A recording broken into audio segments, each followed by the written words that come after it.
We study billionaires, and this is episode 128 of The Investors Podcast. Today's episode is brought to you by FreshBooks. FreshBooks cloud accounting software saves on average 2 business days per month in administration time. If you use our bonus code TIP, which stands for The Investors Podcast, you'll get access to a free 30-day trial. No credit card is required, and you can cancel anytime. Save time today at freshbooks.com/TIP. Broadcasting from Bel Air, Maryland, this is The Investors Podcast. They'll read the books and summarize the lessons. They'll test the waters and tell you when it's cold. They'll give you actionable investing strategies. Your host, Preston Pish and Stig Broderson.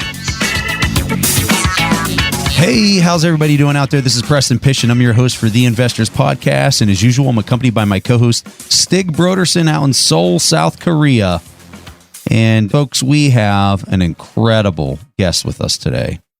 An absolute legend, to be honest with you. And his name is Ed Thorp. And I want to start off by telling a quick story about Dr. Thorp before we begin this episode. So, about a year ago, we had a really famous author on our show. His name is Jack Schwager, and he's the author of the Market Wizard series books. And for anyone that's not familiar with these books, Jack Schwager goes around the world and interviews the smartest investors on the planet. Most of them are billionaires, and then he outlines the key aspects of their investing approach. So we had the honor of interviewing Jack Schwager on our show, like I said, about a year ago. And during that interview, one of the questions that I asked Jack was, you've interviewed all these famous investors, these people like Ray Dalio, you name it, he's interviewed them. But I said, who is the person that you would say is the smartest person that you've ever talked to? And before I could even finish that sentence, Jack interrupted me and he says, oh, this one's easy. It's hands down Ed Thorp. He said, the guy's on a completely different level than anyone else I've ever interviewed. And so, Dr. Thorp, I wanted to start off this episode embarrassing you a little bit with that story, but also to be in all sincerity, just to tell our audience the company that we're with today and to let you know that we are so honored to be talking to you on our show. Thank you very much. I didn't know that story. All right. So if you guys want to know just a couple of Dr. Thorp's accomplishments, I'm going to run through 3 of them real fast before we start this conversation to give you some context of who we're dealing with here. So first, if you've ever heard somebody say that person's counting cards when you're talking about the game of Blackjack, that whole idea was invented by Dr. Thorp. He literally invented card counting. And so this all started whenever he wrote this world-renowned book. And the name of the book is Beat the Dealer. The book was written back in 1962, and it sold well over 1 million copies. And this book was pretty much the benchmark, and we're going to get into a little bit of this conversation with Dr. Thorp during the show, but he figured out the mathematics of card counting and then wrote an entire book around it. In fact, there was a movie about Harvard students. It was called 21, the Hollywood movie about Harvard students using the techniques that Dr. Thorp wrote about, and they went to Las Vegas and beat the odds of the casino. The next thing that I want to highlight about Dr. Thorp that people might not know is that he is literally the Warren Buffett of options and derivatives. So chew on this fact. Dr. Thorp had a positive return for 227 months out of 230 months trading options. So if we actually subscribe to the efficient market hypothesis, that means that there's a 50% odds of beating the market each month. This means that the chances of him being able to do that for 227 months out of 230 is nearly impossible. In fact, the odds are 1 out of 10 to the 63rd power.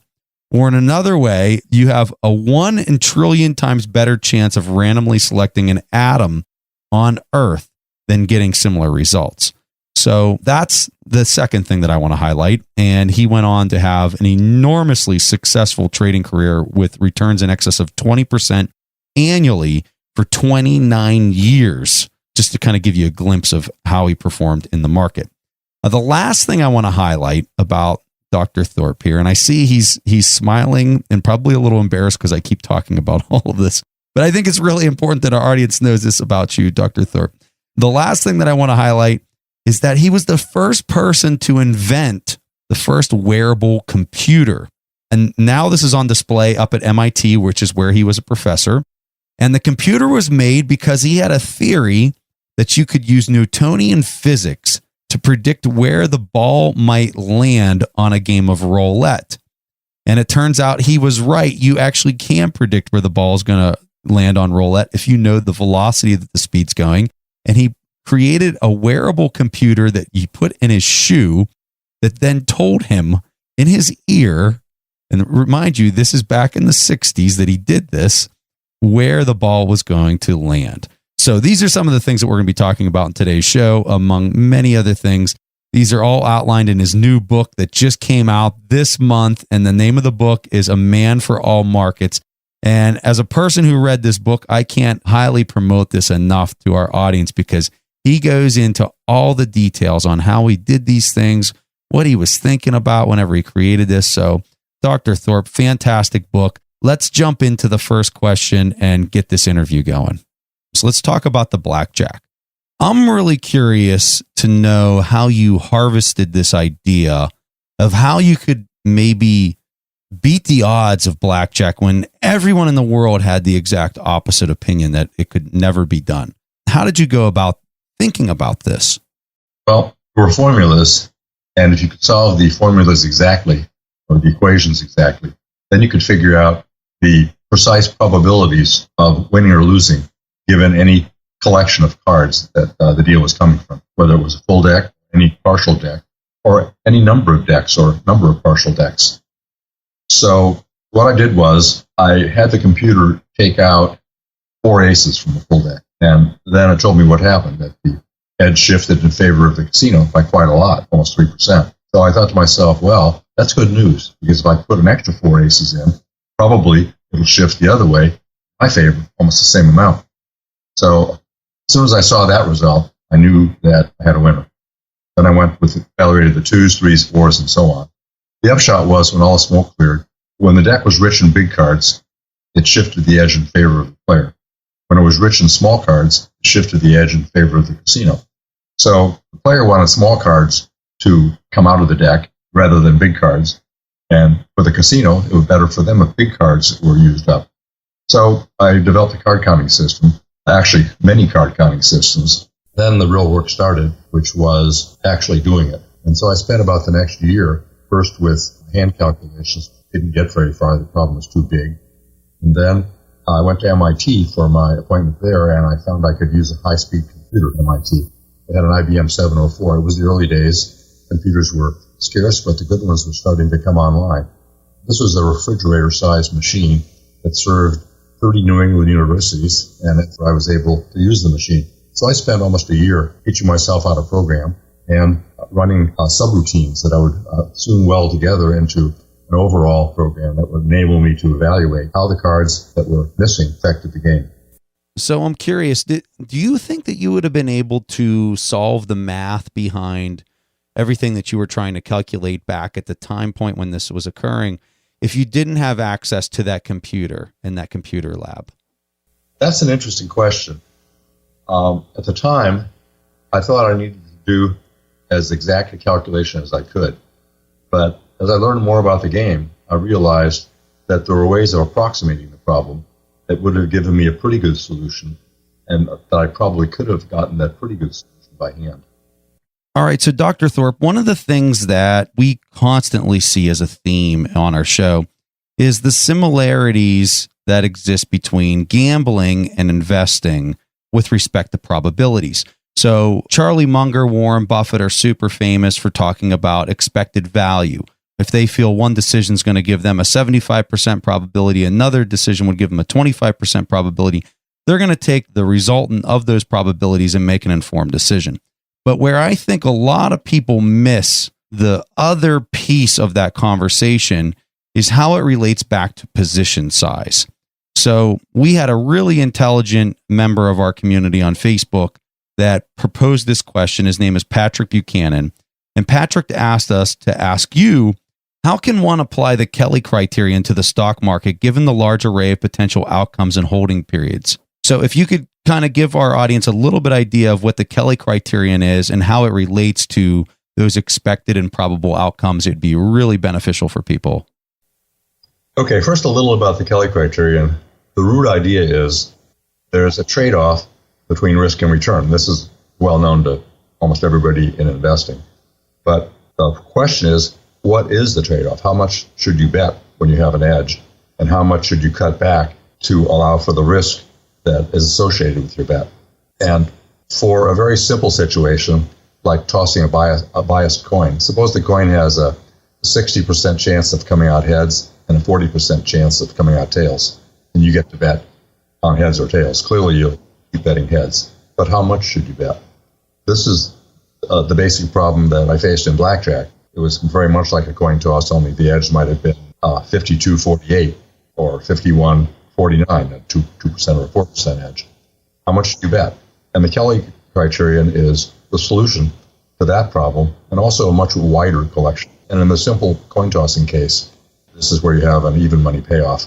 So in a 60-40 coin toss, you'll bet 20% of your bankroll. That, by the way, is fairly scary to people who actually do it because they're pretty wide swings. And so if you only bet about half as much as what Kelly says, you end up growing at about 3/4 the rate you would have if you'd done the whole thing. And your risk is cut down to half, so you feel a lot better. So I generally recommend that people just bet half Kelly so they won't get scared. So I'm curious if there's a rule of thumb that you use when conducting that math that you just talked about. The math of the Kelly criterion are fairly involved if you have real-world situations with many possible payoffs and also with uncertainties. So people have done a lot of work on that, and they solved a lot of the problems explicitly. The best compendium of information, but it's very mathematical, is a book called The Kelly Capital Growth Investment Criterion, and the publisher is World Scientific. And it came out in 2010, about 700 pages. There were 3 editors, myself and Leonard McLean and William Ziemba. So I would recommend that for math types who want to dig into this further. So I'm really excited that you brought that up because I was not aware of this book. And the Kelly criterion is something that I'm very interested in learning more about, specifically because in a book that we read probably 2 years ago, it was by Tony Robbins, where he profiled a bunch of different high-profile investors. And one of the people that he interviewed was David Swinson, who manages the Yale endowment, which is a multi-billion-dollar endowment. And the thing that I really remember about that interview with David Swinson was that he talked about this idea that you can't time the market, but what you can adjust is your position size and to mitigate risk. And I really remembered how much he emphasized the importance of position size. And I think for a lot of people listening to the show, if you're really wanting to understand mathematically what the most optimal position size is based on what expected values you expect to have, the Kelly criterion is what you really need to know and understand. And so knowing that you've written a comprehensive book about the Kelly criterion is really exciting to me, and I'm sure many of our audience members will be just as excited to hear that. I'd like to say one more thing about the Kelly criterion, which is it has world scale applicability. If we look back into the various bubbles and disasters that we've faced over the last century, most of them come from too much leverage. And from the framework of the Kelly criterion, it means you're betting too much. And the Kelly criterion, when you work through the theory, shows you that if you bet too much consistently, you will be ruined eventually. So the disasters that we've gone through, there was a crash of 1929 where people were buying stocks on 10% margin. There was the crash in 1987 where they were using portfolio insurance, and that tended to lever their portfolio in various curious ways. And then there was the long-term capital management disaster in 1998 where they were levering at 30 to 1, sometimes even 100 to 1. And then our recent disaster in 2008, 2009, banks were levered up like 33 to 1. And the banks who got that privilege, 2 of them are gone, and 3 of them had to be bailed out by the taxpayers. So the Kelly criterion applies not only in the small for individual investors, but it applies in the large for nations. All right. So, Dr. Thorp, based on what you just said, I have to ask this question because I know everyone in our audience that's listening to this interview is thinking the same thing. And that is, how do you see the market today? And when I say that, I emphasize a couple things. The first one is just this morning, I was reading a report or an article on Larry Fink, who's the CEO of BlackRock. His company's a multi-trillion-dollar kind of business handling securities. And he says, it's not looking good. It's actually looking pretty scary. And whenever I think about where we were in the 2008 crisis at the end of that credit cycle and where we are now at the top of the next credit cycle that we're in, we have a lot more credit added to the system this time around. So whenever I look at, call it the stock market, and I think about systematic risk, which is, when credit contracts on a macro scale, how do you think through position sizes, and what's your expectation from this point forward, considering that we may be at the top of a credit cycle? How do you think through that? I think it might have been J.P. Morgan. Somebody asked this question. They said, I'm worried about how high things are. Should I sell? So the advice he gave was sell down to the sleeping point. I like that. So as far as asset classes now, it's always hard to know when you're in a bubble, and if you are in a bubble, when it's going to pop. It's a lot like the chaos theory image of dripping sand onto a little pile that's shaped like a cone on the beach, and the pile gets higher and higher, and then finally, suddenly there'll be a little avalanche, a pile of stuff will slide down. Or the same thing with real avalanches and snow. It piles up. You never know quite when it's going to go, but you know that if it keeps piling up, eventually something will trigger it, and you'll have a disaster of some kind. Right now, we have an attack on regulations that rein in banks from levering up, and also that rein in the derivatives industry slightly from taking too much risk. And the more those regulations are removed, the more these guys get a chance to lever up, and the more chance we have of a rerun of 2008, 2009. Now, they're not particularly worried, though, because the taxpayers bailed them out last time, for the most part, not everybody, but most of them. And they can probably count on that happening again, since they basically control a wide swath of levers in government. They can make sure that's going to happen. So it's basically heads, the risk takers win, tails, the public loses. All right, so I have another question for you. So one of the narratives that we hear a lot of very smart people talking about is the idea that the next financial event that occurs is going to be one induced by central bankers and a distrust of central banking. So one of the narratives that we heard from a guy, Jim Rickards, who's a New York Times bestselling author, that relates to a lot of this kind of stuff, is he said, back in the late 90s, we had the long-term capital crisis, which potentially could have brought down the markets. The next credit cycle, we had the banks that all needed bailed out. And he said, and the one that's coming is going to be the central banks that need bailed out. And he talks about this escalation because of more derivatives, more credit that's being added into the system each time we create another cycle. So my question is this: do you see the next cycle being induced by central banks? I don't know the answer to that. I love that response. And I guess this is a really profound moment for me to hear you so quickly default to a 50% probability on something that I guess I was expecting you to really talk about more. And that's not something that we normally see. And that's not something that I normally do.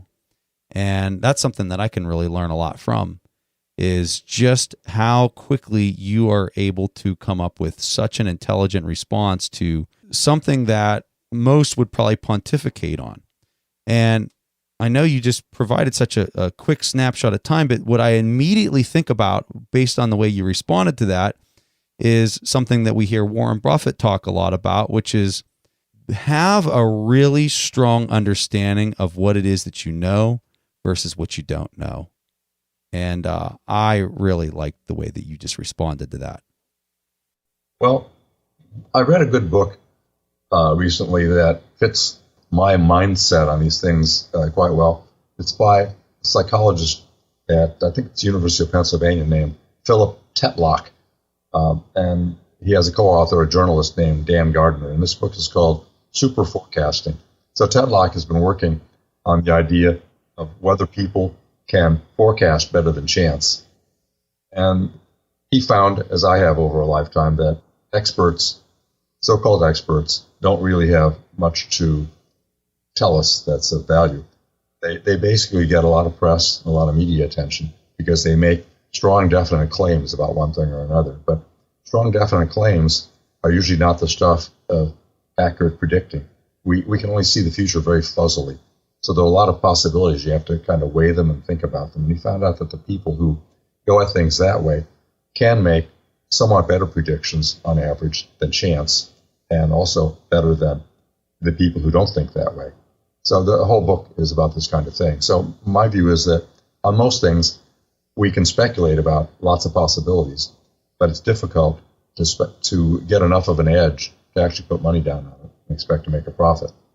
But it's worth speculating anyhow, because you can be ready, at least psychologically, for the bizarre range of things that might unfold.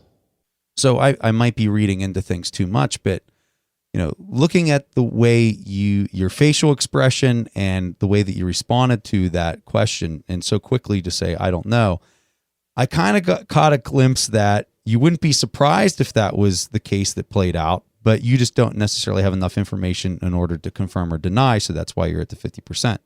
That's right. All right.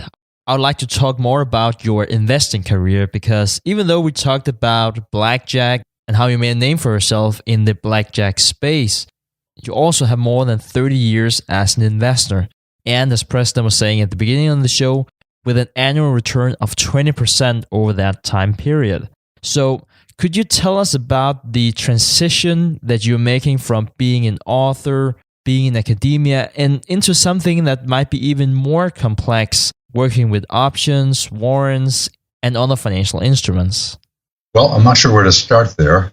I got interested in investing because I'd made some money gambling and I'd made some money from book royalties. And that meant that I now had, for the first time in my life, a certain amount of savings.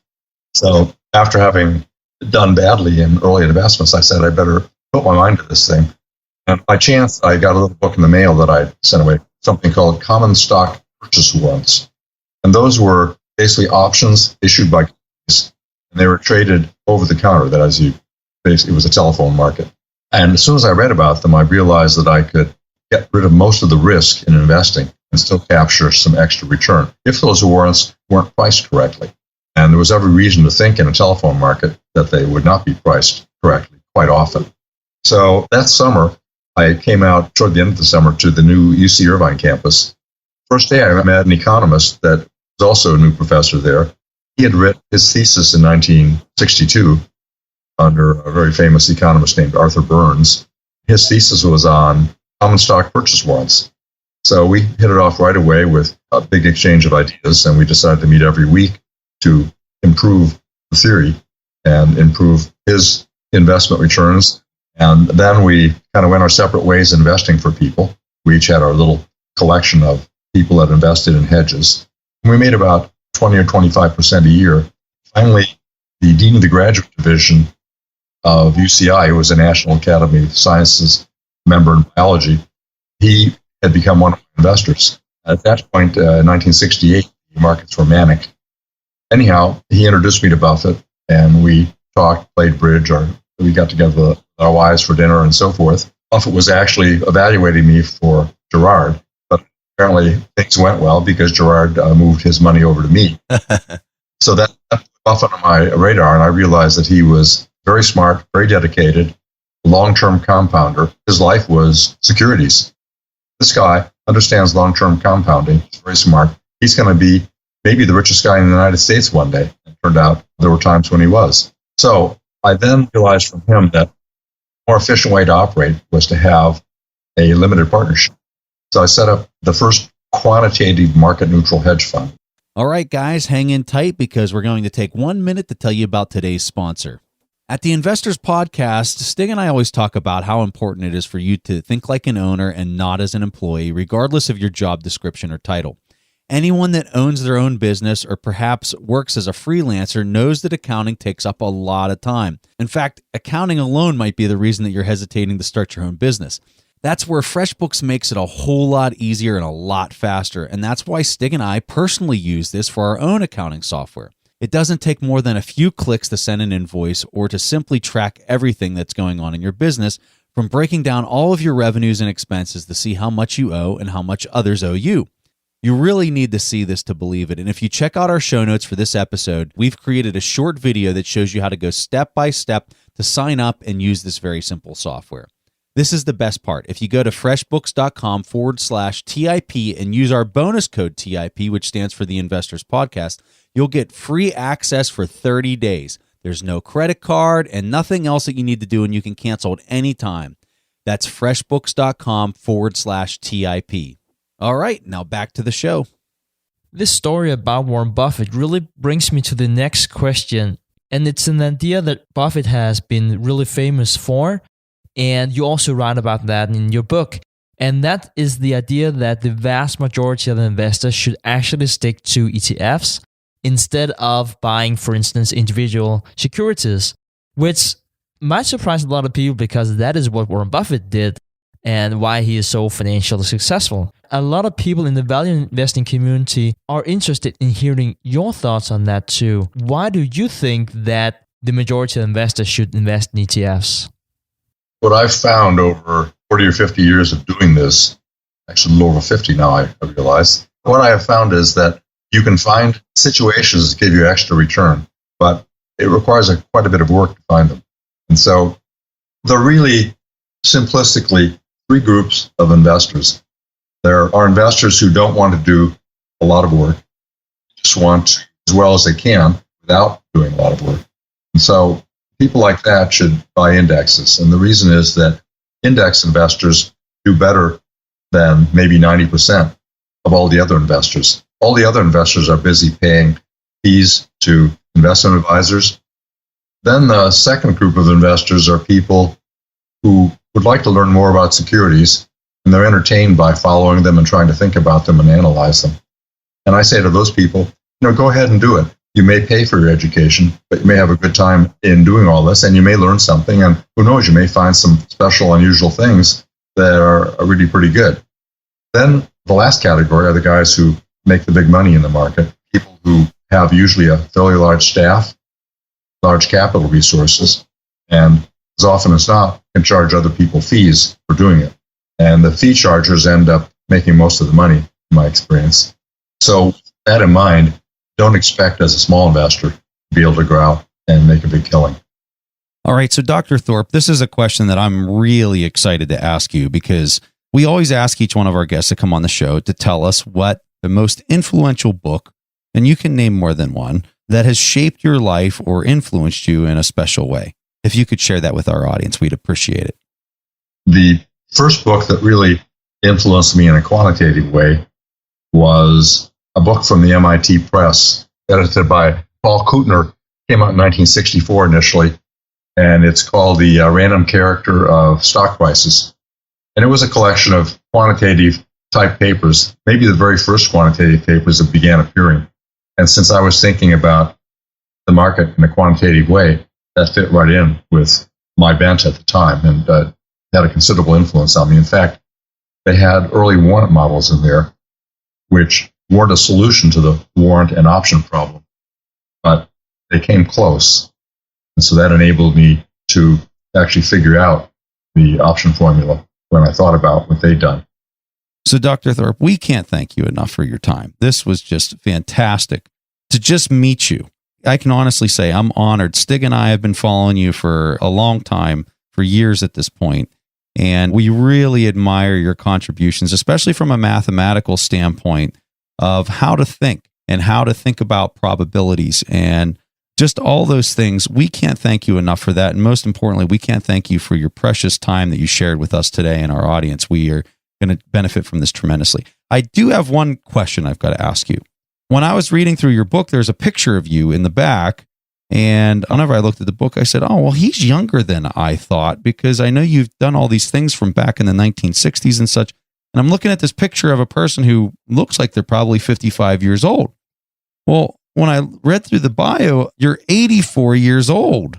Well, that's an interesting question. I had that question quite a few times. And I did a poll a couple of years ago. I'd go up to strangers, like waitresses in restaurants or librarians or whatever, and I'd say, I have a question for you. I'll pay you $1, answer my question. And then it's about me, not about you, so don't worry. And if you get an answer that's fairly close, I'll pay you an extra $5. So the question was, how old am I? And if you come within 5 years, you get the $5. And no one's ever collected. The average guess was about between 55 and 60. The highest guess was from a very old lady. She guessed I was 72. Because everybody's 72 at least, aren't they? So what in the world is the secret? If you can give us one final tip for longevity, if you can give us one tip to look that good when we're at the same age as yourself. So what is it? Well, what is it that you do different? Well, let me just say first, before answering that picture is almost 3 months old. So I was young then. Now, I've thought about this problem. I like being alive and doing things and learning things and enjoying people and traveling and so forth. So I want to be around as long as I can. So part of my thinking is exercise. So I ran marathons for 20 years or so, and that was a great fitness builder. And now I do a lot of walking and working out with a trainer in the gym. The second thing is what I eat. I try to eat in limited quantities and eat fairly healthy food most of the time. I don't eat healthy food all the time, but I do a fairly good job of it. I never smoked. I never played football because I didn't want to bang my head. Even as a little kid, I understood what concussions were and how you got them. Another thing is to get medical testing regularly so you find out something early and can fix it. Well, there you have it, folks. There's the really valuable information. So, Dr. Thorp, we can't thank you enough. Thank you, sir, for coming on our show and talking with us today. I know everyone got a lot out of this, and we really do appreciate it. So, everyone who's listening, the name of the book is A Man for All Markets. I have read it cover to cover, and I can tell you it is a fantastic story that will give you plenty of insights. All right, guys. That was all that Preston and I had for this episode of the Investors Podcast. We'll see each other again next week.